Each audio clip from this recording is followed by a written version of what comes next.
بالله من الشيطان الرجيم بسم الله الرحمن الرحيم الحمد لله رب العالمين الصلاة والسلام على أشرف الأنبياء والمرسلين خاتم النبيين بالقاسم محمد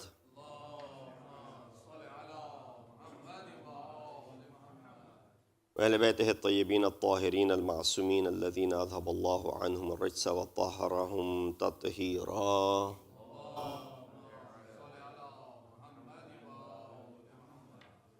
أما بعد فقد قال أمير المؤمنين علي بن أبي طالب عليه الصلاة والسلام في خطبته فاحذروا من الله ما حذركم من نفسه واخشوه خشية ليس بتعذيره واعملوا في غير رياء ولا سمعة فإنه من يعمل لغير الله يكله الله لمن عمل له. صلوات على محمد وآل محمد.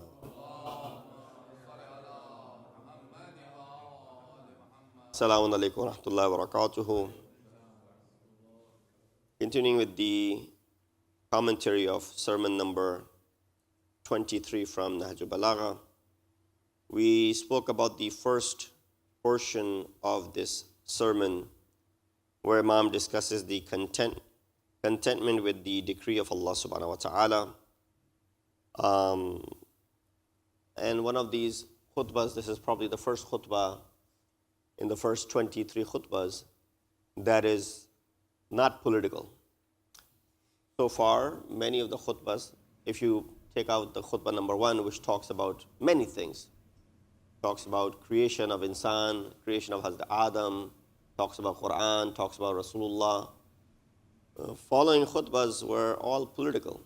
Imam gave those khutbahs in the initial days of his Khilafat al-Zahiri. And so he was addressing many of the open enemies, those who were opposing him, and so on and so forth. First time we hear the khutbah is, and there will be many, of course, which is solely akhlaqi, for the ethical purposes that Imam is trying to teach his community the akhlaq of Anbiya. And of course, it's not totally non-political. There are discussions. I don't want to say Imam is taking a jab at some people. There are those who possess these vices and ill qualities. Imam points them out as well. So for example, in the last week's discussion, this part, فَإِنْ رَأَى أَحَدُكُمْ لِأَخِيهِ غَفِيرًا بِأَهْلٍ أَوْ مَالٍ أَوْ نَفْسٍ فَلَا تَكُونَنَّ لَهُ فِتْنَةً. There must be some historical context under which Imam is mentioning this. That if any one of you observes for his brother plenty of progeny or wealth or self, it should not be a matter of worry for him. And when you discuss pretty much the first portion in its entirety, there were some discussions that were left, but the translation was presented to you. Today, we'll get to the second portion of the khutbah, which is part 2, working for the sake of Allah subhanahu wa ta'ala. I didn't have to title these things. Gladly, the commentators of Nahj al-Balagha, the commentaries that I'm using, had divided the khutbahs in 3 portions. First portion we discussed last week. This is the second portion of this khutbah number 23, which they titled it as Working for Allah subhanahu wa ta'ala. And you see, how they have mentioned that. It's a فَاحْذَرُوا مِنَ اللَّهِ حَذَّرَكُمْ. Beware against Allah what He has cautioned you. And keep afraid of Him to the extent that no excuse is needed for it. We hear that there are a couple of words that Imam is using. Inshallah, you'll get to that. The explanation is up there, so you'll follow it. First is the path to attaining the ranks of the righteous. Of course, ayat of Quran states as well, Ya ayyuhallazina amanu ittaqullah wa kunu ma'as sadiqin. O those who believe, fear Allah and be with those who are the righteous. So that is our ultimate goal, to be with those who are righteous. What remains is for us to determine who is the righteous. If you don't know who righteous is, then people will be following those who portrayed false righteousness. Amir Sham was good at it. He was cunning, he was a pro, he knew the tactics, and he played by the books. That's why so many are still confused about his character. So many are confused about what he did and what he didn't do. Whenever he did something, he did it in a way where we'll be able to deceive people. An onlooker would be deceived. Just look at the Battle of Siffin, what happened. The discussion of Hakamain, Amr As, of course, was involved in it. But on the contrary, his son wasn't as careful.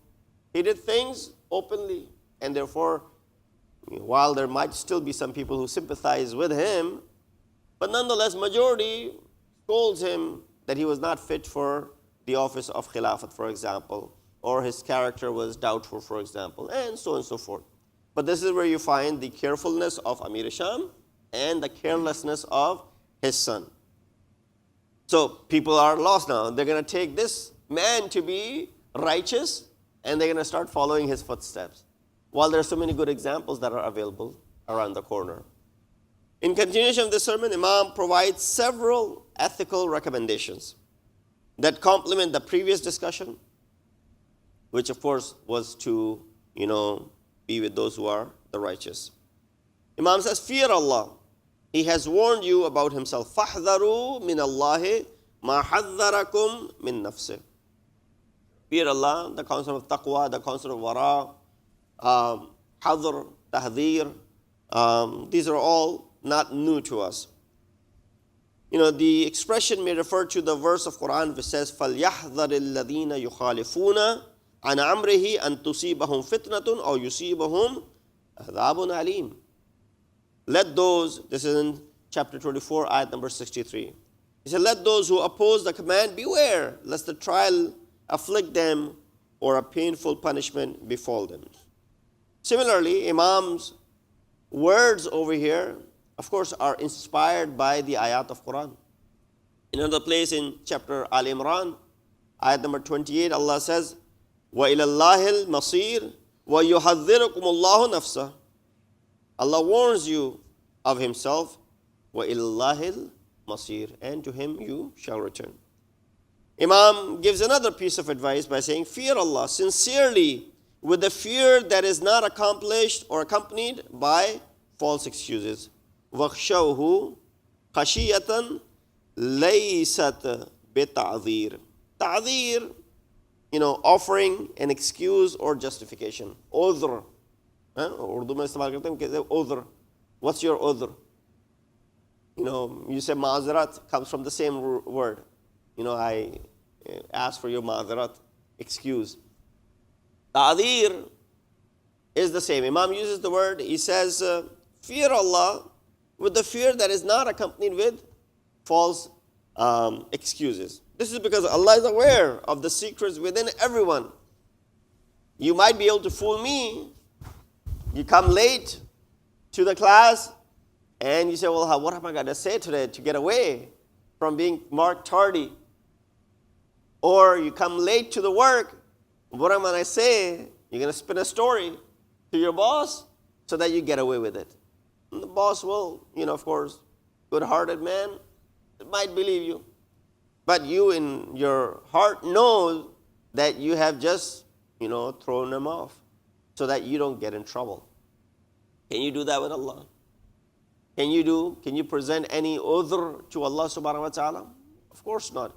Alimun bidhat as-sudur. He's aware of what's in your heart. So this is why Allah is aware of the secrets that everyone has and knows the difference between genuine excuses as opposed to the baseless and the inappropriate justifications. A story, a joke of a person who would come and every time he was late would make the excuse that my grandmother was sick. My grandmother was sick. And so you got to choose a different excuse. You can't just keep on spinning the same story over and over again. Or, someone went overboard by keep saying my grandmother died. My grandmother died. Well, she's going to die once. How many times are you going to go ahead and kill her? So every time you come back with the same story, that is not going to work. So here is the same thing. There shouldn't be any baseless or inappropriate justification, especially when it comes to dealing with Allah subhanahu wa ta'ala. It is noteworthy that the previous sentence, Imam mentioned hadr, caution, right? Hadr means to be cautious, tahdhir. In relation to the pure essence of Allah, while here he speaks of khashiyat, the awe of reverence, right? When you become khudu and khushu, especially when you're offering this salat. The linguists have stated that khashiyat refers to fear that is blended with an understanding of Allah's greatness. That's why it's in salat, right? Khashiyat is in salat, right? Khashiyat does not literally, and then of course we say, well, what kind of fear of Allah? Is it a fear of a tyrant ruler? A tyrant king? No, a loving king. A loving sovereign, the one who governs over you, the one who provides for you, the one who cares for you, the one whose love Imam compared that, you know how much your mother loves you, multiply that by 70 times, that's how much Allah loves you. That sort of fear that you have from your father or your mother or your loved one. When you say, are you afraid of your dad? Are you afraid of your father? Yes, I am. What kind of afraid? That he's going to spank you or something? No, that fear is there, but that awe that he's greater than me, he's better than me, he's the reason I'm around. That fear that a person has of their family, elderly, their father or their mother. Similarly, Quran states, إِنَّمَا يَخْشَى اللَّهَ مِنْ عِبَادِهِ الْعُلَمَاءُ. Here, only those among His servants who are knowledgeable fear Allah subhanahu wa ta'ala. Those who don't have the knowledge of Allah, they don't really fear Him. You know, the more the knowledge a person has about Allah subhanahu wa ta'ala, the more fear comes into their heart. Otherwise, it's not there. Now, hadr is used when a person steps back as a preventive measure against certain potential dangers. In the third piece, Imam refers to the sincerity of intention, saying, purify your actions from hypocrisy and seeking fame. For whatever acts of someone other than Allah, or whoever acts for someone other than Allah, will leave him to the one for whom he acted. And this is an old saying, the fans running.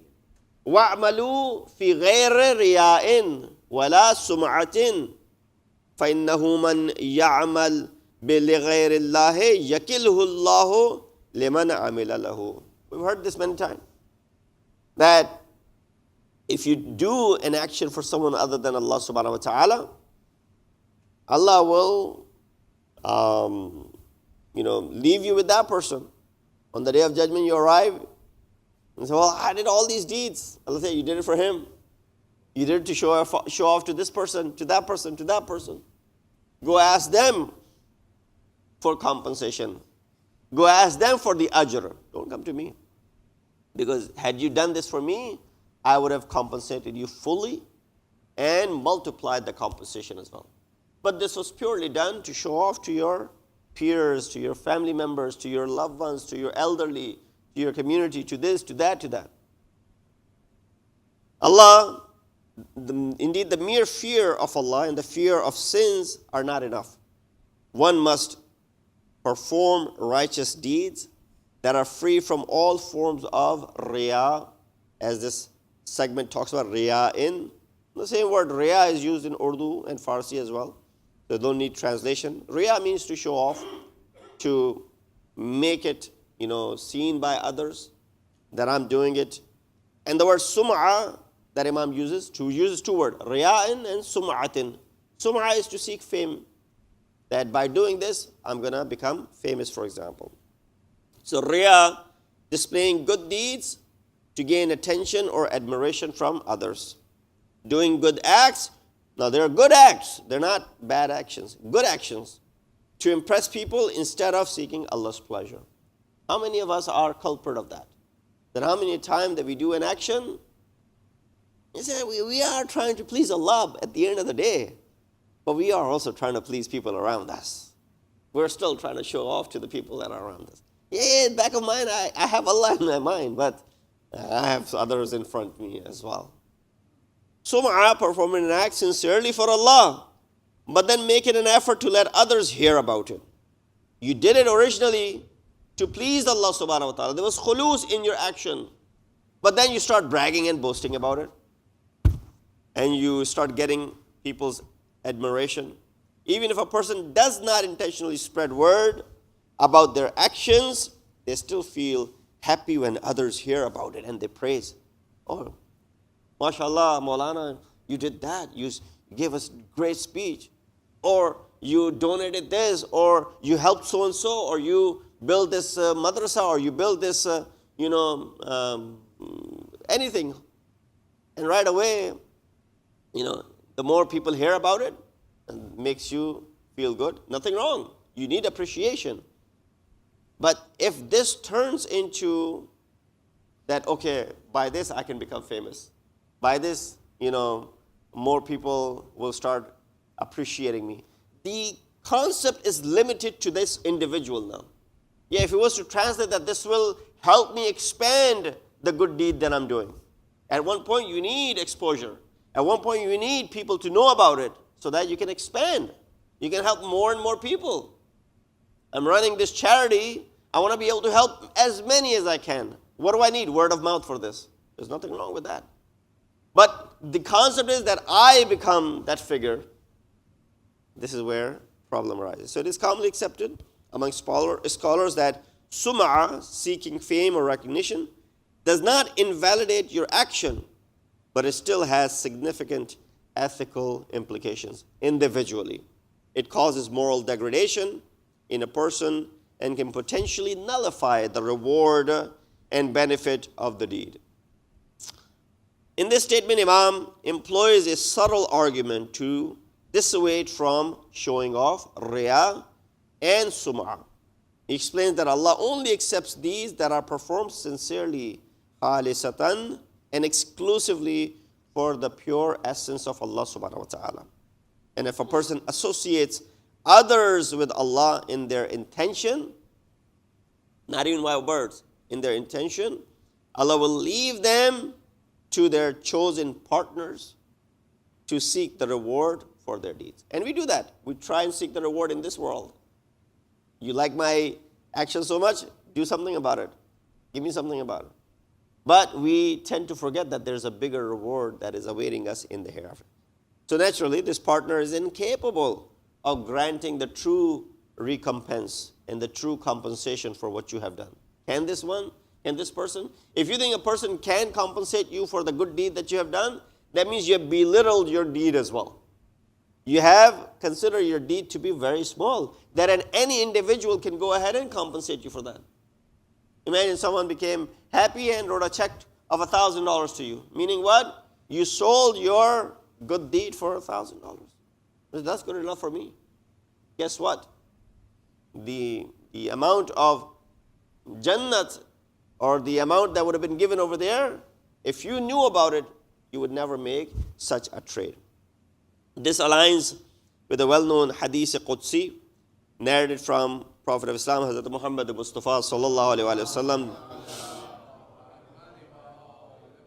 where Allah said, "Ana khayru sharikin wa man ashraka ma'iya sharikan fi amalihi fa huwa li shariki duni li'anni la aqbalu illa ma khalasa li." I am the best of the partners, and whoever associates another one with me in their deed, I leave the deed to their partner instead of me, for I accept nothing except that which is done purely for me. So this is Hadith Qudsi by Allah subhanahu wa ta'ala. At the end of this sermon, or this part of the sermon rather, we have a third part inshallah next week. Imam says, we ask Allah for the ranks of martyrs and the life of the fortunate and the companionship of the prophets. Nas'alullaha manazil ash-shuhada wa ma'ayashat as-su'ada wa murafaqat al-anbiya. In reality, Imam expresses this statement to highlight the recognition of authentic divine values and to encourage others to emulate him. You know, these Anbiya, these Shuhada, these Sulaha, they lived the life which is a perfect example for us. You need role models. You need people to look up to so you can follow in their lead. And who could be a better role model than the Shuhada and the Siddiqeen and that the ones that Allah calls Hasuna Ulaika Rafiqa. This is basically, these values include the value of martyrdom, the value of happiness, the value of companionship, and certainly none of these are granted to anyone without merit. So this segment is also inspired by the ayat of Quran that you've heard many times, Surah Nisa ayat 69 and 70. وَمَن يُطِعَ اللَّهَ وَالرَّسُولَ فَأُولَٰئِكَ مَعَ الَّذِينَ أَنْعَمَ اللَّهُ عَلَيْهِم مِّنَ النَّبِيِّينَ وَالصِّدِّيقِينَ وَالشُّهَدَاءِ وَالصَّالِحِينَ وَحَسُنَ أُولَٰئِكَ رَفِيقًا. This ayat talks about these four categories of Nabi, Siddiqeen, Shuhada, and Salihin. And Allah says, of course, and excellent are these as companions. You want to take someone as a companion? You take these four as your companion.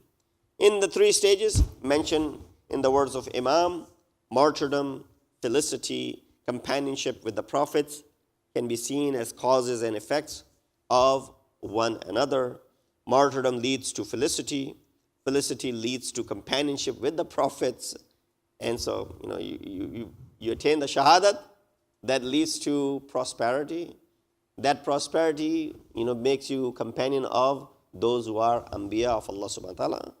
This statement also be a subtle reference to the future events, particularly the martyrdom of Imam himself. That he is sort of predicting, this is something which I am headed and treading on that path, that when my shahadat and future takes place. We ask Allah subhanahu wa ta'ala to give us the tawfiq and ability to understand these words of wisdom of Amir al-Mu'mineen Ali ibn Abi Talib alayhi salatu wasalam. We ask Allah subhanahu wa ta'ala to give us the tawfiq to follow the commands and the teachings of Ahl Bayt alayhi salatu wasalam. Wa akhiru da'wana and alhamdulillah rabbil alamin.